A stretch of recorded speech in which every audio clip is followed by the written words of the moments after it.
초등부 예배에 오신 모든 분들을 환영합니다. 저는 오늘 사회를 맡은 김규빈 랩런트입니다. 묵상기도 드림으로 예배를 시작하겠습니다.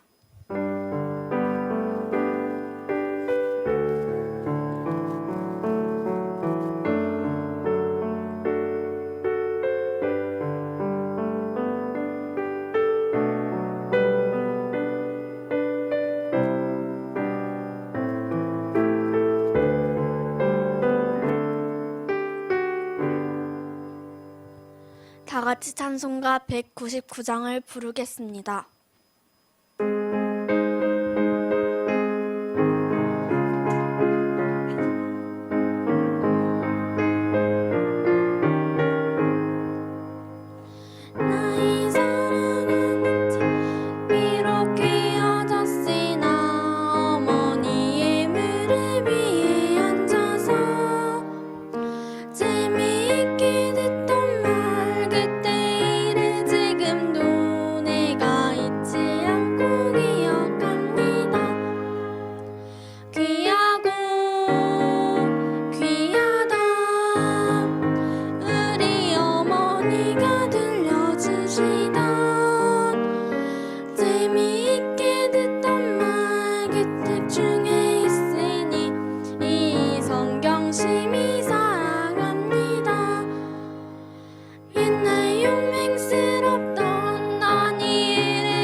재미있게 듣던 말이 책 중에 있으니 이 성경 심히 사랑합니다.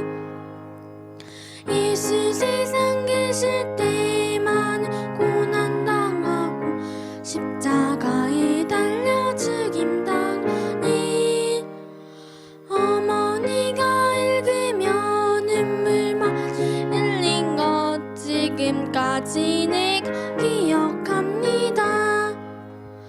귀하고 귀하다 우리 어머니가 들려주시다. 재미있게 듣던 말이 책 중에 있으니 이 성경 심히 사랑합니다. 그때 일은 지나고 나 눈에 와나오 어머니의 말씀 기억하면서 나도 시시때때로 성경 말씀 읽으며 주의 뜻을 따라 살려 합니다. 귀하고 귀하다 우리 어머니가 들려주시다. 재미있게 듣던 말이 책 중에 있으니 이 성경 심히 사랑합니다. 다 같이 사도신경으로 신앙 고백 드리겠습니다. 전능하사 천지를 만드신 하나님 아버지를 내가 믿사오며 그 외아들 우리 주 예수 그리스도를 믿사오니 이는 성령으로 잉태하사 동정녀 마리아에게 나시고 본디오 빌라도에게 고난을 받으사 십자가에 못 박혀 죽으시고 장사한 지 사흘 만에 죽은 자 가운데서 다시 살아나시며 하늘에 오르사 전능하신 하나님 우편에 앉아 계시다가 저리로서 산자와 죽은 자를 심판하러 오시리라. 성령을 믿사오며 거룩한 공회와 성도가 서로 교통하는 것과 죄를 사하여 주시는 것과 몸이 다시 사는 것과 영원히 사는 것을 믿사옵나이다. 아멘. 김규빈 랩런트가 우리를 대표해서 기도하겠습니다.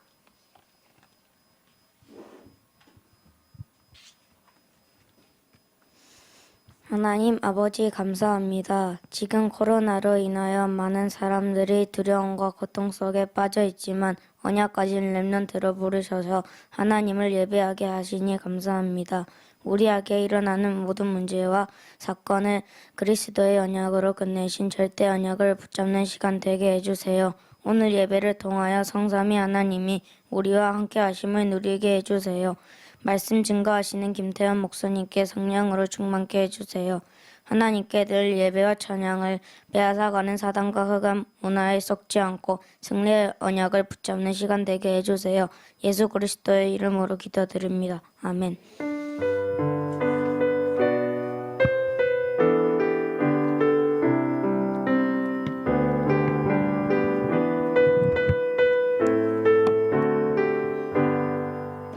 오늘 우리에게 주시는 하나님의 말씀은 사도행전 20장 24절입니다.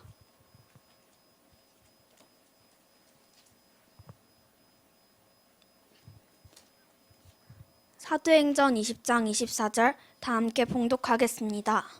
내가 달려갈 길과 주 예수께 받은 사명 곧 하나님의 은혜의 복음을 증언하는 일을 마치려 하면은 나의 생명조차 조금도 귀한 것으로 여기지 아니하노라. 김태현 목사님께서 나의 복음의 틀을 갖추어요라는 제목으로 말씀 주시겠습니다. 1강 제목입니다. 자, 1강 제목, 누가 얘기하나요? 1강 제목은 나의 오늘 한 사람도 빠짐없이 전국과 세계에 모인 렘넌트들이 나의 응답으로 받아야 되기 때문에 나의 복음의 틀을 갖추어요.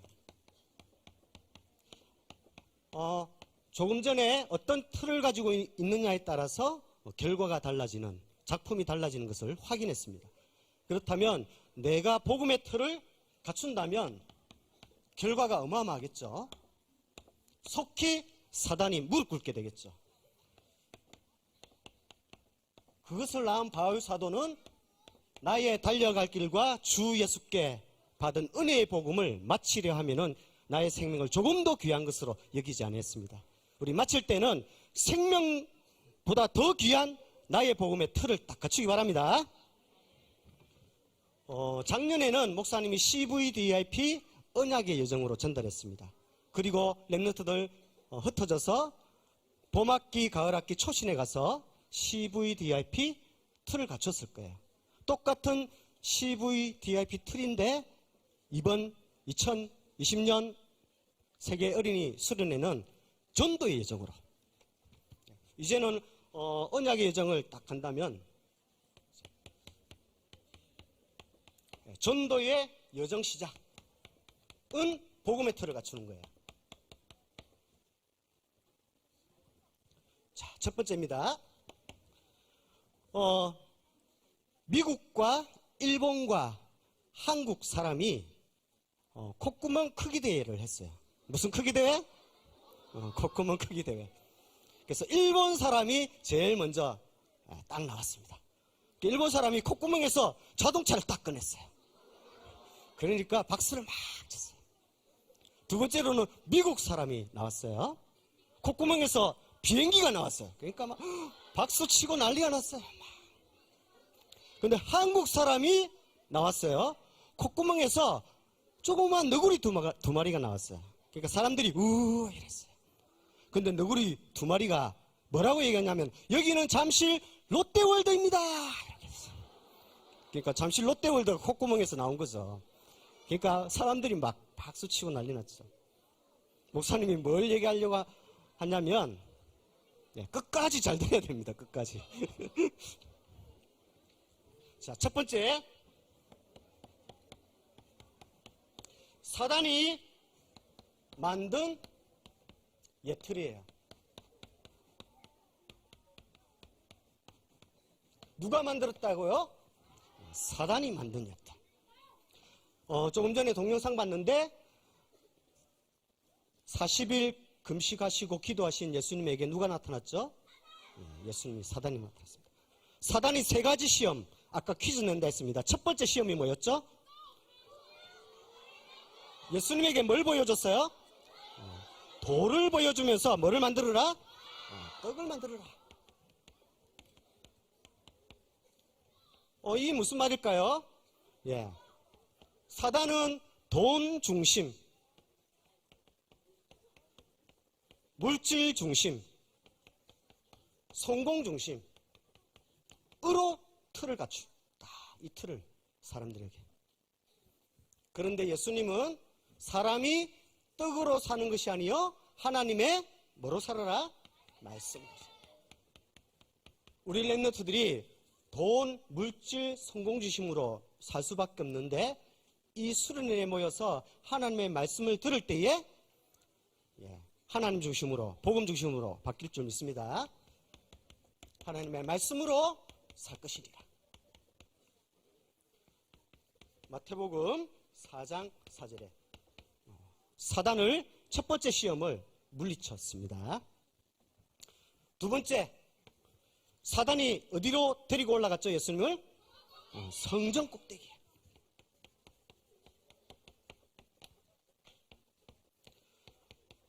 자, 성전 꼭대기에 올려놓고 예수님 보고 어떻게 하라 했어요? 뛰어 내려라.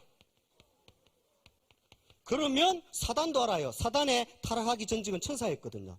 사단이 얼마만큼 능력이 있는 줄 압니다.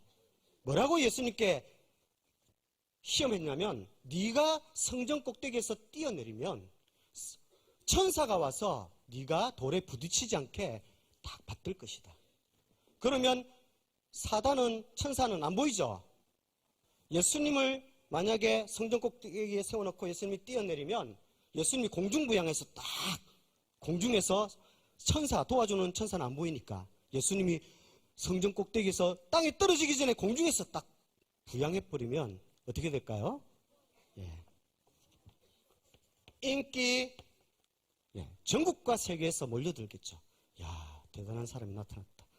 그리고 자랑하겠죠.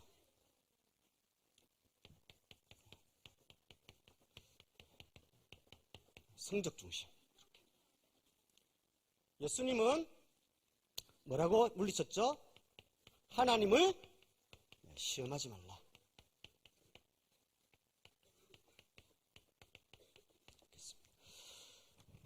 렘넌트는 잘 모를게요. 목사님은 예전에 일본의 옴진리교 교주가 있었습니다. 도쿄대학 앞에 옴진리교를 만들어 놓고 거기서 명상을 하면서 말씀 없이 깊은 기도 속에 명상을 하면서 사단이 어떻게 그 교주를 했냐면 공중부양을 30세 정도 띄웠어요. 진짜 실질적인 일입니다. 띄우니까 도쿄대학에 다니는 엘리트들이 완전히 막 옴진리교에 빠졌어요. 그래서 그 교주가 일본 지하철에 살린가스를 넣어서 많은 사람이 다쳤습니다. 조금만 공중부양해도 사람들은 도쿄대학의 엘리트들이 어마어마하게 인기 자랑 중심으로 모이는데 하물며 성전 꼭대기에서 공중부양한 예수님을 보고 대단한 일이 벌어지겠죠. 근데 예수님은 여기에 빠지지 않고 주 너의 하나님을 시험하지 말라 했습니다. 세 번째 시험이 뭐죠? 네가 높은 천하만국이 보이는 산에 올라가서 네가 나에게 엎드려 절해서 경배하면 뭐를 주겠다 했어요? 천하만국 237 나라를 너에게 주겠다. 모든 것을 주겠다. 됐습니다. 뭘까요? 자리, 권력, 우리 렘넌트로 얘기하면 외모 중심. 이렇게 하겠죠. 그래서 하나님께만 예수님은 경배해야 된다. 사단에게 엎드려서 절을 하면 안 된다. 그러고 보니까 이슬람교는 하루에 몇 번 절을 해요? 복을 달라고? 하루에 5번 절해요. 불교에는 몇 번 절을 시켜요? 108배 절을 시키거든요. 천리교는, 천주교는 들어갈 때마다, 성당에 들어갈 때마다 마리아상 보고 절을 합니다. 그리고, 우리 유교인, 종갓집에는 1년에 적어도 조상들에게 10번 이상 절을 시킵니다. 왜 이렇게 모든 종교는 절을 할까요? 사단의 전략입니다. 엎드려서 절하는 것은 누구한테 하는 것이다? 사단에게 하는 것이다. 목사님이 이렇게 절 현장을 이렇게 돌 때였습니다. 절 현장을 이렇게 도는데 절 안에 법당에 이렇게 들어갔어요. 대부분 절에 보면 뭘 볼까요? 뭐 탱화도 보고 절도 보고 여러 가지 보겠죠. 어느 날은 그냥 정면으로 옆으로만 봤는데 어느 날은 법당 안에서 절을 하고 있을 때에 들어가서 위를 봤어요. 자, 법당에 절을 하는 천정에 뭐가 있을까요? 전등. 목사님 깜짝 놀랐어요. 어느 절에나 가든지 그것을 먼저 확인했어요. 법당 안에서 절을 하는 곳에 천정 바로 위에 어느 절이나 똑같이 뭐가 있었냐면 구룡이 있었어요. 구룡, 용이. 계시록 12장 9절 용, 예뱀, 마귀, 사단. 그 절을 사단이 받는 게 맞구나 확인했습니다.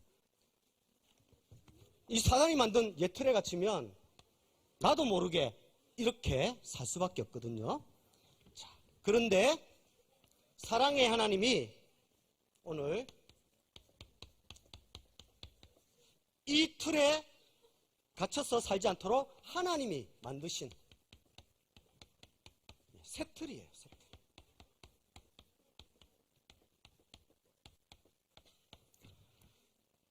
아까 동영상 봤죠? 예수님이 비유를 드셨어요. 어느 집에 두 아들이 있었습니다. 아버지에게 재산을 달라 했어요. 유대 사회에서는 예수님이 비유로 드셨는데 그 비유를 듣는 모든 청중들은 놀랐어요. 왜냐하면 이스라엘 사람들은 부모님이 살아계신데 재산을 달라 하는 것은 너를 아버지로 여기지 않겠다라는 뜻이 있거든요. 이스라엘 나라는 아버지가 돌아가셔야만 재산을 받을 수 있어요. 근데 그 둘째 아들은 아버지가 돌아가시지 않았는데도 재산을 달라 했을 때 그 비유를 듣는 청중, 이스라엘 나라는 깜짝 놀랐어요. 전 배은망덕한 불효자식이냐고. 그래서 그 아버지가 재산을 줬어요, 안 줬어요? 그래도 아들을 사랑해서 줬어요. 천하만국의 이 예틀에 갇힌 둘째 아들은 돈, 물질, 성공 중심으로 외국에 가서 인기 자랑, 성적, 자리, 권력, 외모 중심으로 잘 살려고 했지만 어떻게 됐어요? 실패했어요. 예틀은 무너지는 틀, 멸망하는 틀이거든요. 완전히 무너져서 돼지 지엄령에 이름했다고 생각했어요. 아버지 집에 돌아가면은 나는 이렇게 살지 않을 건데 돌아갔습니다. 아버지가 이놈의 새끼, 네가 내 자산을 가지고 부자가 돼서 돌아와지 이렇게 멸망해서 돌아왔지 하면서 때렸어요. 용서해줬어요. 용서해줬어요. 동네부터 아들이 오기만을 다 용서해놓고 기다렸어요. 그리고 잔치를 벌렸습니다. 여러분들 대부분 이 비유를 탕자의 비유로 하는데 사실 틀렸거든요. 이 비유의 주인공은 돌아온 회개에서 돌아온 탕자가 주인공이 아니에요. 돈을 아버지가 있는데도 재산을 달라 해서 외국 나가서 돈을 흥청망청 쓰다가 실패해서 돌아온 그 아들을 용서하고 기다리는 아버지가 주인공이에요. 그래서 탕자의 비유가 아니라 고쳐야 되거든요. 긍휼과 사랑이 많으신 아버지의 비유예요. 대부분 근데 돌아온 탕자를 주인공으로 여기더라고요. 아닙니다. 긍휼이 많으신 사랑의 아버지가 죽음에서 살아났고 다시 잃어버렸던 아들을 찾은 그 하나님이 아버지가 주인공이에요. 자, 그 하나님의 아버지가 세트를 오늘 딱 갖추기를 원합니다. 자, 칸을 만들어 볼까요?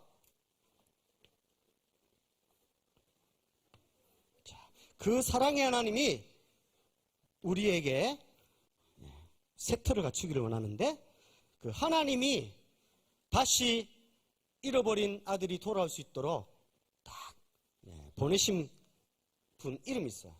그분이 예수입니다. 예수. 예수는 이름이거든요. 마태복음 1장 21절에 그 이름을 예수라 하라. 자기 백성을 저희 죄에서 구원할 자이다. 그래서 예수는 이름이고 이름의 뜻은 뭐라고요? 구원자. 자, 오늘 어린이 수련회에 온 랩런트들은 우리의 구원자 되신 이름이 누구라고요? 예수. 이거를 알면 사단은 무릎 꿇게 될 줄 믿습니다. 자, 이 구원자인데 어떻게 구원할까요? 바로 예수님이 그리스도가 되세요. 직분. 로마서 5장 8절. 우리가 아직 옛틀 죄인되었을 때에 그리스도께서 우리를 위하여 죽으심으로 하나님께 대한 자기의 사랑을 확증하셨다 했습니다. 그래서 기름 부음 받은 자 이런 뜻이 있습니다. 자, 그렇다면 어디에서 구원했을까? 대부분 세상에서는 사람들이 집이 없으면 집을 지어주고 또 친구가 없으면 백허를 해주면서 사랑을 주고 또 가난하면 돈을 성금을 모아서 주기도 하고 그렇게 구원하고 있어요. 그런데 예수님은 그 일을 하러 오시지 아니하셨거든요. 자, 예수님은 어디에서 구원하셨을까? 첫 번째입니다. 자, 예수님은 우리를 죄에서 구원하러 오신 그리스도인 줄 믿습니다. 모든 사람이 뭐를 범하였으며? 죄를 범하였으며 하나님의 영광에 이르지 못하더니 했습니다. 그래서 죄에서 구원하시기 위해서 죄 없는 예수님만이 자격이 있어요. 자, 어떤 일을 하셨죠? 예수님은 지었잖아요. 지저스. 예수님 참 제사장이 되십니다. 구약에서 제사장들이 짐승의 피를 흘려서 죄를 용서했다면 예수님은 자신의 언약의 피로 십자가에서 우리의 모든 죄를 완벽히 다 깨끗이 씻은 줄 믿습니다. 그래서 마가복음 10장 45절. 이 죄에서 용서받지 못하면 아무리 착하고 공부하고 돈이 많고 아파트 평수가 넓고 좋은 차를 타고 다녀도 저주와 재앙이 우환이 계속 찾아올 수밖에 없어. 자, 두 번째는 어디에서 구원이에요? 죽음에서. 선악과를 따먹고 영적 죽음이 왔어요. 그래서 에베소서 2장 1절에 허물과 뭐로 죽었다고요? 죄로 영적 죽음이 왔어요. 다른 것으로 죽음이, 공부 못해서 죽음이 오고 돈이 없어서 가난해서 죽음이 오고 병이 들어서 죽음이 온 것이 아니라 뭐 때문에 죽음이 왔다고요? 죄 때문에. 허물과 죄로 말미암아 죽음이 왔다. 세 번째, 어디에서 구원일까? 사단에서 구원.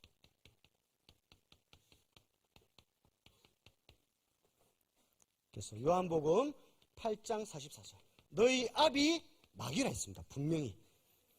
죄를 갖고 영적 죽음에 있는 사람은 아버지가 누구라고요? 마귀라고요. 아버지가 마귀니까 이 중심으로 살 수밖에 없는 거예요. 너무 힘들겠죠. 자, 죽음에서 살리시기 위해서 구원하시기는 자의 특징이 있습니다. 죽음에서 구원하시려면 생명이라 해야 됩니다. 요한복음 14장 6절에 한번 암송해 볼까요? 시작. 예수께서 내가 곧 길이요 진리요 생명이니 나로 말미암지 않고는 아버지께로 올 자가 없는 것. 예수님은 뭐라고요? 생명이다. 죽음에서 구원하려면. 그래서 예수님은 참 하나님 만나는 길 대신 선지자인 줄 믿습니다. 요한복음 14장 6절. 사단은 이것을 제일 싫어합니다. 자, 사단에서 구원하는 자격이 있습니다. 하나님의 아들이어야만 됩니다. 남자의 아들, 절대로 사단의 문제를 해결할 수 없습니다. 하나님의 아들이어야만 됩니다. 그래서 예수님은 참 왕이 되십니다. 하나님의 아들이 나타나신 것은 뭐를 멸하기 위함이다? 마귀의 일을 멸하기 위함이다. 자, 예수님은 구원자가 되시는데 따라합시다. 죄에서 구원, 죽음에서 구원, 사단에서 구원. 그래서 예수님은 그리스도가 되십니다. 자, 베드로는 평생의 고백을 잘했어요. 우리 렘너트가 물어볼게요. 베드로가 고백한 것 중에 가장 유명한 고백이 뭐가 있을까요? 시몬 베드로가 이르되 주는 그리스도시요 살아계신 하나님의 아들이십니다. 역시 수준이 높아요. 그런데 그 전에 그것만 알고 있죠. 그 전에 베드로가 마태복음 16장 16절을 고백하기 전에 먼저 고백한 게 있습니다. 오늘 딱 집에 가서 엄마 아빠한테 물어보세요. 16장 16절 고백하기 전에 베드로가 어떤 걸 고백한 줄 아세요? 아마 모를 거예요. 첫 번째 베드로가 이렇게 고백했습니다. 고기 한 마리도 못 잡은 어부 베드로가 예수님이 찾아왔습니다. 어부 베드로에게 예수님이 찾아와서 깊은 데로 가서 그물을 던져라. 던졌더만 물고기가 가득 찢어질 만큼 잡혔습니다. 그때의 베드로가 한 고백입니다. 주님, 나는 뭐라고요? 죄인입니다. 죄인. 그리스도 고백하기 전에 이게 중요합니다. 나는 죄와 죽음과 사단에 있는 죄인인 걸 고백했습니다. 어디에요? 누가복음 5장 8절. 이야, 놀랍죠? 대부분 사람들은 자기가 죄인이고 영적으로 죽어 있고 사단에 잡혀있던 것을 인정하지 않아요. 그러니까 그리스도가 필요 없는 거죠. 그런데 베드로가 왜 16장 16절을 고백했냐면 나는 죄인인 것을 먼저 고백했습니다. 그렇기 때문에 나에게는 누가 필요하다? 그리스도가 필요합니다. 오직 그리스도가 필요합니다. 그래서 주는 그리스도시요 살아계신 하나님의 아들이십니다. 고백했어요. 그런데 베드로는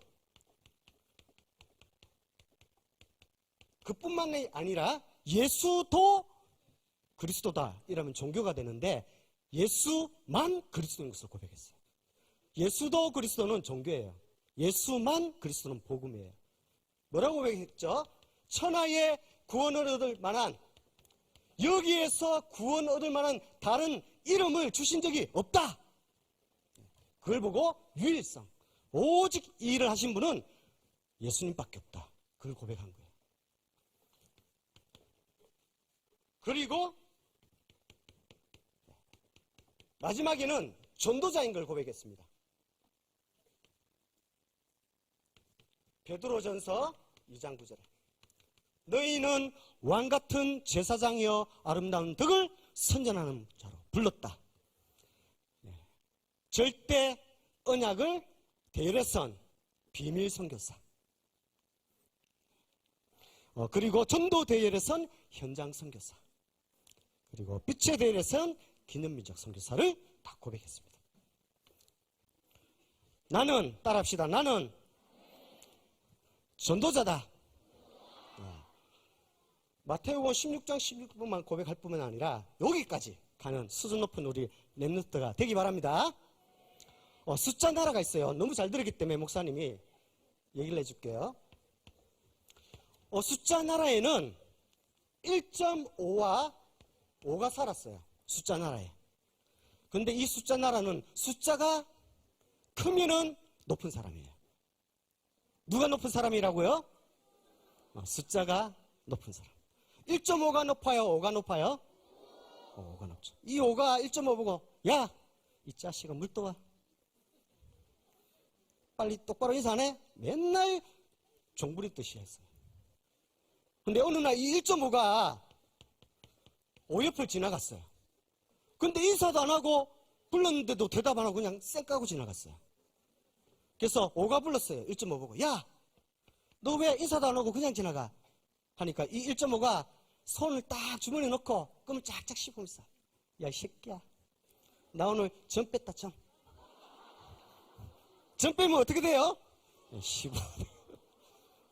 15가 오고 차렷! 열정샷! 우리 렘넌트들이 고백을 하면 불신앙의 점이 싹 사라질 줄 믿습니다. 전에는 정복하고 다스림을 받았지만 이제 정복하고 다스리는 렘넌트가 되길 바랍니다. 세 번째. 자, 하나님이 만드신 세튼인데 하나님이 주신 전도의 여정의 시작 CVDRP.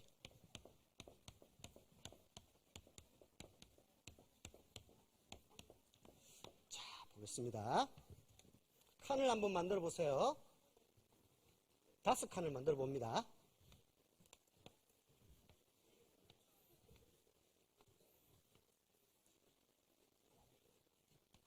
자, 이렇게 5칸을 쭉 만들어 보세요. 자, 여기에 뭐가 들어갈까요? 제일 위에? 오.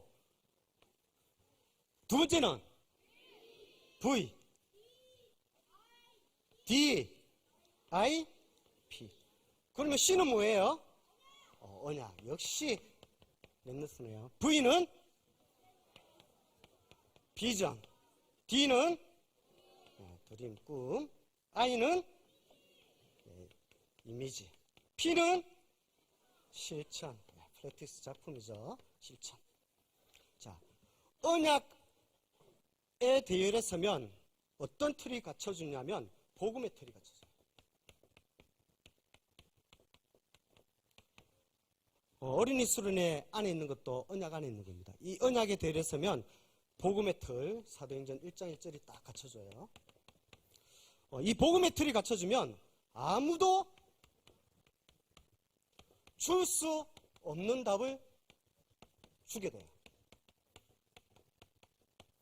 목사님이 한 반에 보통 25명 이렇게 평균적으로 있더라고요, 초등학교에. 그래서 초등학교에 전도를 위해서, 밤 전도를 위해서 미션을 줬어요. 반에 있는 모든 어린이 친구들에게 복음을 전하는 것이다. 그래서 전도 수첩에다가 그 아이들 이름을 적어 놓고 이렇게 전도를 계획해라 했습니다. 그런데 전도를 어떻게 하면 되나요? 물어서 목사님 일단은 예수 믿는 친구들을 먼저 적어 표시해봐라. 예수 믿는 친구들이 딱 나왔어요. 그래가지고 목사님이 어떻게 질문하라 했냐면 예수님이 하나님이 어디 계시냐 물어보라 했어요. 이 친구가, 이 학생 친구가 5학년인데 학교 갔어요. 학교 가가지고 목사님 시킨 대로 전도 명단을 적고 물어봤어요. 그래서 반장이 있었는데 목사님 아들이에요. 누구 아들이라고? 목사님 아들. 목사님 아들에게 가서 물었어요. 하나님이 어디 계시니? 물었는데 랩런트에게 물으면 하나님이 어디 계시니? 하면 어디 있다고 얘기해야 돼요? 네? 와. 근데 학교에 가면 그렇게 대답하는 친구들이 거의 없어요. 하나님이 어디 있다고 했을까요? 목사님 아들이? 저 하늘에 있다고. 그래서 얘기해 줬어요. 그 친구는 구원에 생명이 없는 것 같다. 그래서 이 문제를 해결한 그리스도를 믿을 때, 고백할 때에 하나님이 내 마음속에 온다고 전한 걸 복음이라 한다. 얘기해 줬어요. 그래서 그것을 그대로 가서 목사님 아들을 학교 가서 여학생이 남자 반장에게 영접을 시켰습니다. 보세요. 복음의 틀을 갖추면 아무도 줄 수 없는 교장 선생님이나 담임 선생님이나 수의하는 아저씨라도 아무도 줄 수 없는 답을 누가 줬어요? 랩런트가 딱 줄 수 있습니다. 그걸 보고 언약 복음의 틀이라고 합니다. 자, 비전. 비전은 세계 복음화의 틀. 전도와 선교의 틀이라 해요. 사도행전 1장 8절. 자, 복음의 틀을 갖추면 237 나라 세계에는 사단의 예틀에 갇혀 있다는 것을 보게 됩니다. 그리고 그들에게 오직 복음이 필요한다는 사실을 알게 됩니다. 그러면 아무도 갈 수 없는 곳을 딱 가게 됩니다. 아무도 가지 않았던 사마리아 현장이 빌립이 이 답을 가지고 사마리아 현장에 전도 선교하러 갔어요. 그때에 사마리아에 있던 귀신 들린 자, 중풍병자, 안전뱅이가 나오니 그 성에 큰 기쁨이 있었다고 했습니다. 그걸 보고 세계복음화의 틀이라고 합니다. 자, 24의 틀. 꿈은 24의 틀이에요. 사도행전 1장 3절. 24의 틀을 갖추면 아무도 할 수 없는 것을 하게 됩니다. 목사님, 24야 하나님께 집중하고 있으면 아무도 할 수 없는 것을 하는 게 진짜 맞나요? 다곤 신의 이름으로 이스라엘 나라의 모든 하나님을 믿는 사람들을 모욕한 사람이 누구였죠? 네, 골리앗이었습니다. 그런데 그 골리앗을 아무도 이길 수 없었는데 누가 이겼어요? 다윗은 어릴 때부터 사자와 곰이 양을 물으러 오면 딱 평상시에 기도와 말씀 속에서 블레셋 복음화를 위해서 24 딱 하고 있는 다윗에게는 사자와 곰이 물맷돌 한 개로 충분했어요. 근데 다윗의 형들은 24 집중하고 있을 때 다윗의 형들은 집착했어요. 전부 다 다윗의 형들은 앉아가지고 사자와 곰이 양을 물어가도 뭘 하고 있었냐면 휴대폰 들어 카톡 유튜브로 방탄소년 불타오르네 춤 연습하고 있고 집착하고 있으니까 아무도 할 수 없는 것을 골리앗을 상대할 수가 없었습니다. 그런데 다윗은 하나님 주신 힘으로 골리앗을 이길 수 있었죠. 자, 이미지는 뭘까요? 말씀과 기도의 틀. 사도행전 1장 14절. 말씀과 기도의 틀을 갖추면 15나라의 뒤에 3천 제자를 아무도 보지 못했는데 집중 말씀과 기도하고 있으니까 아무도 볼 수 없는 눈을 딱 가지게 됩니다. 15나라 뒤에 3천 제자가 말씀운동, 복음운동 할 줄 아무도 몰랐는데 120명의 제자들은 이 눈을 가지고 있습니다. 예루살렘, 유대, 사마리아 땅끝 복음화를 볼 수 있었습니다. 자, 마지막 P, 실천, 인생 작품의 틀.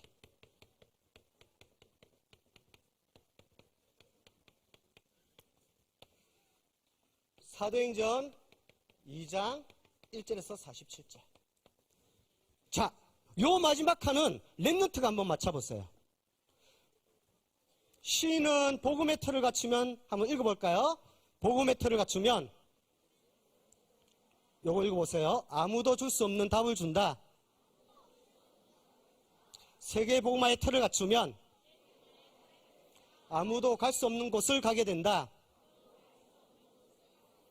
24의 틀을 갖추면 아무도 할 수 없는 것을 하게 된다. 말씀 기도의 틀을 갖추면 아무도 볼 수 없는 눈을 가지게 된다. 자, 마지막은 뭘까요? 노바디.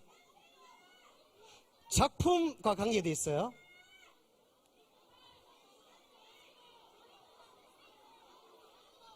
여기까지는 맞겠죠? 아무도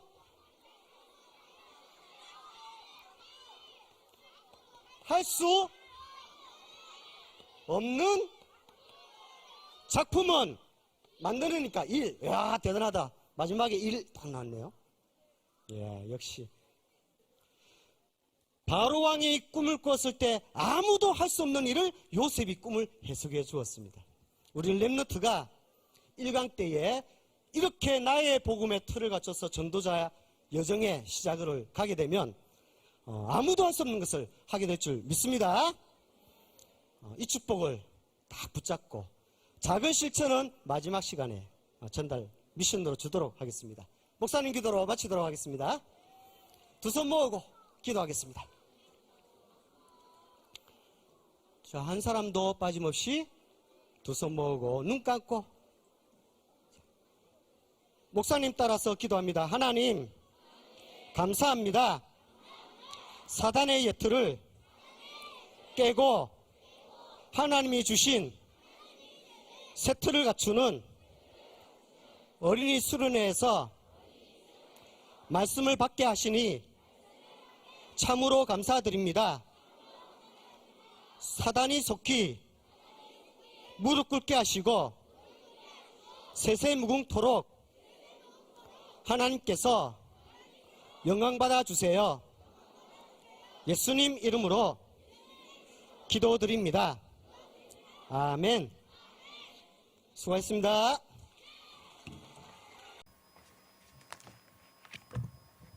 찬송가 570장 부르시면서 헌금 드리겠습니다.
김태훈 목사님 나오셔서 헌금 기도와 축도하심으로 예배를 마치겠습니다.